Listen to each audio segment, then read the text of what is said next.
Hello guys, welcome back to my new video. আজকে আমি একটা নতুন ভিন্ন টপিক নিয়ে এসেছি, সেটা হলো শেষ পরিণতির কথা ভেবে কাজ করা। হ্যাঁ, একটা কাজের শেষ পরিণতি কি হবে সেটা ভেবেই কাজ করা। আজকে আমি এবং কিছু ভিন্ন টপিকের ভিতরে দিব, সেটা হলো আমেরিকান ১৬তম প্রেসিডেন্ট আব্রাহাম লিঙ্কন, তার জীবন, তার বৃত্তান্ত, সেটাও আমি এখানে এই ভিডিওতে আলোচনা করব। আমরা প্রত্যেকেই নতুন বিষয় শেখা, নতুন কাজে যোগদান করা বা নিজের মূল্যবোধ অটুট রাখা, এই কাজটা সহজ নয়।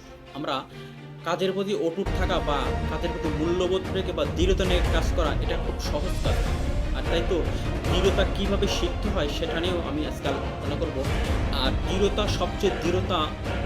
যারা সবচেয়ে দৃঢ়তা অবলম্বন করেছেন বা ধৈর্যের সাথে কাজ করেছেন, তারা হলেন নেলসন ম্যান্ডেলা এবং আব্রাহাম লিঙ্কন, আমেরিকার ১৬তম প্রেসিডেন্ট। ১৮৬১ থেকে ১৮৬৫ সালে আমেরিকান রিপাবলিকান প্রথম প্রেসিডেন্ট হিসেবে দায়িত্ব পালন করেন। তার বিষয়েও আমি কথা বলবো যে তিনি কত সাল থেকে কত সালে এবং কিভাবে তার জীবন ধারণ করেছেন বা কিভাবে তিনি শেষ পর্যায়ে প্রেসিডেন্ট পদে নির্বাচিত হলেন।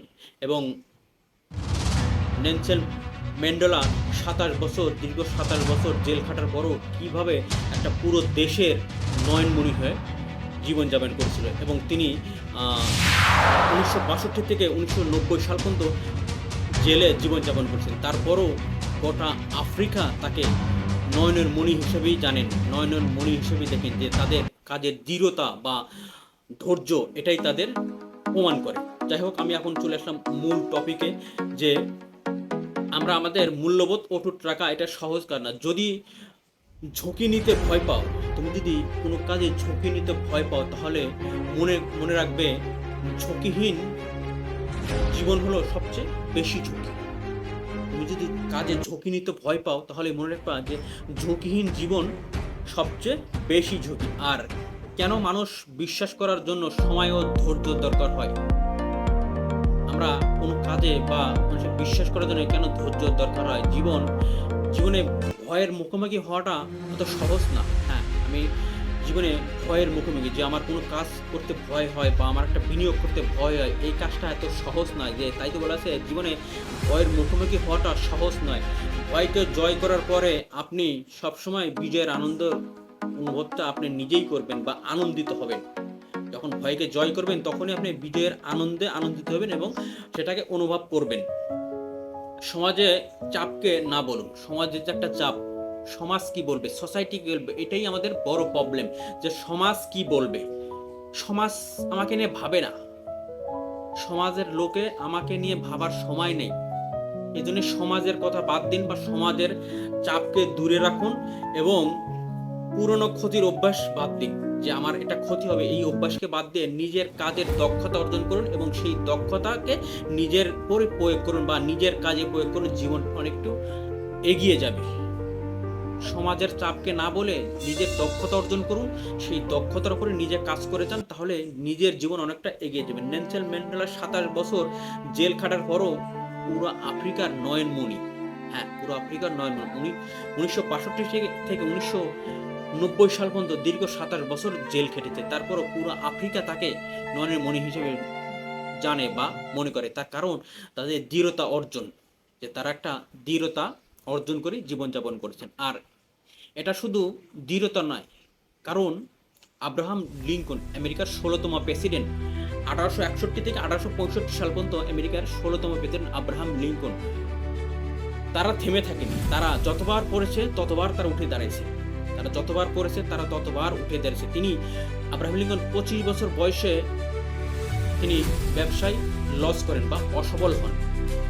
তার প্রথম ২৫ বছর বয়সে বা ২২ বছর বয়সে তিনি প্রথম লস করেন, তারপর আবার ঘুরে দাঁড়ান এবং ২৫ বছর বয়সে তিনি আবার ব্যবসায় লস করেন এবং ৪৬ বছরে সিনেট নির্বাচনে পরাজিত হন এবং বিশাল আকারে পরাজিত হন এবং ৪৭ বছরে ইউএস প্রেসিডেন্ট ভাইস প্রেসিডেন্ট পদে পরাজিত হন। তারপরও তিনি ঘুরে দাঁড়াননি, ৪৭ বছরেও তিনি পরাজিত হওয়ার পরও ঘুরে দাঁড়াননি, ভাইস প্রেসিডেন্ট পদে পরাজিত হয় এবং ৪৯ বছর বয়সে আবারও আমেরিকান প্রেসিডেন্ট নির্বাচনে নির্বাচিত হয়। সেটা তিনি 51 বছরে তিনি প্রেসিডেন্ট পদে নির্বাচিত হয়ে এবং দায়িত্ব পালন করেন, যে প্রেসিডেন্ট পদে জড়িত হয় তখন তার বয়স 51 বছর। কিন্তু এই যে তিনি এত বছর বা এত দিন একটার পর একটা লস করার পরও থেমে থাকেন, ব্যবসায় লস, আমেরিকান ভাইস প্রেসিডেন্ট পদে লস এবং সিনেটে নির্বাচন করাও তিনি পরাজিত হলেন, কিন্তু তিনি হার মানেননি। তিনি জীবনে জয়ী হওয়ার জন্য দৃঢ়তার সাথেই কাজ করে গেছেন। তাই তো তিনি 51 বছর বয়সে আমেরিকার প্রেসিডেন্ট পদে জয়ী হয়ে দায়িত্ব পালন করেন এবং তিনি হলেন একমাত্র আমেরিকান রিপাবলিকান প্রথম প্রেসিডেন্ট। আব্রাহাম লিঙ্কন 16তম প্রথম প্রেসিডেন্ট। এটা হলো তাদের দৃঢ়তা বা তাদের একটা নিজের উপর দায়বদ্ধতা, তারা কখনো হার মানতে পারে না। জীবনে কঠিন সময় আসলে তখন তোমাকে শান্ত থাকতে হবে।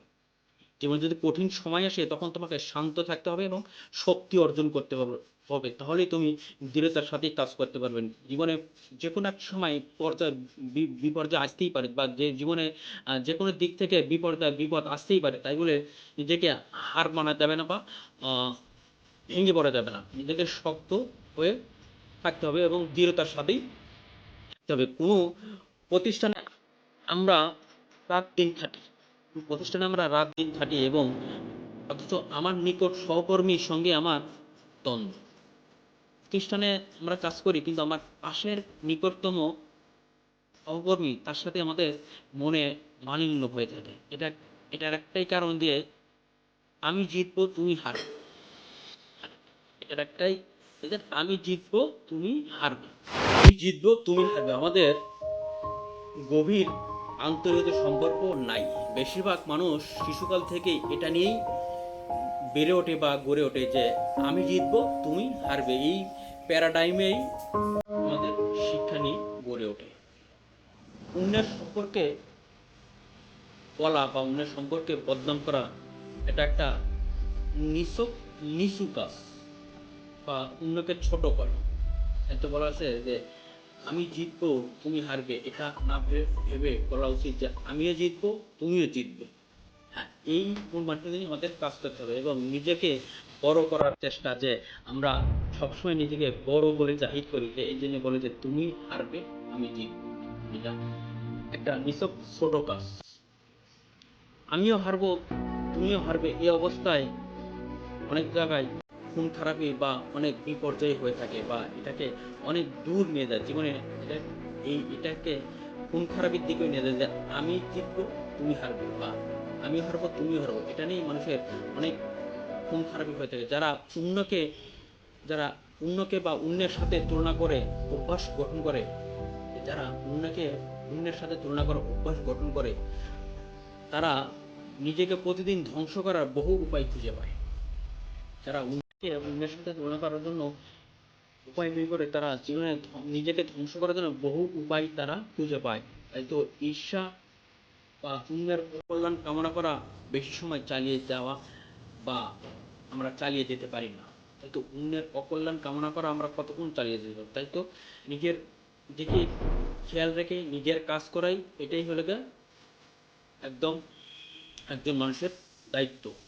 অন্যের সাথে তুলনা করা বা অন্যকে নিয়ে নিজের কাছে বদনাম করা এটা ঠিক না। তাই তো আমরা হয়তো ক্ষুদ্র মানুষ, বা আমি ক্ষুদ্র মানুষ, আমি হয়তো অনেক বড় না, তাই আমি আমার এই ক্ষুদ্র মেধাতে যেটুকু আসে আমি সেইটুকুই আপনাদের সামনে বলার চেষ্টা করি। এবং আমি বড় বড় মানুষদের ইতিহাস বা তাদের ইতিহাস জানার চেষ্টা করি, বা তাদের যে লাইফ স্টাইল বা তারা যে কীভাবে তাদের জীবনযাপন করছে, আমি তাদের লাইফ স্টাইল জানার চেষ্টা করি, বা আমি তাদের কাছ থেকে শিখি, বা তাদের বই পুস্তক আছে সেগুলো আমি সময় সময় নিয়ে ঘাটাঘাটি করি। তারপরেই আমি সে বুঝতে পারি যে তখন একটা জিনিসই বোঝা যায় যে অন্যের সাথে নিজেকে তুলনা করা বাদ দিই।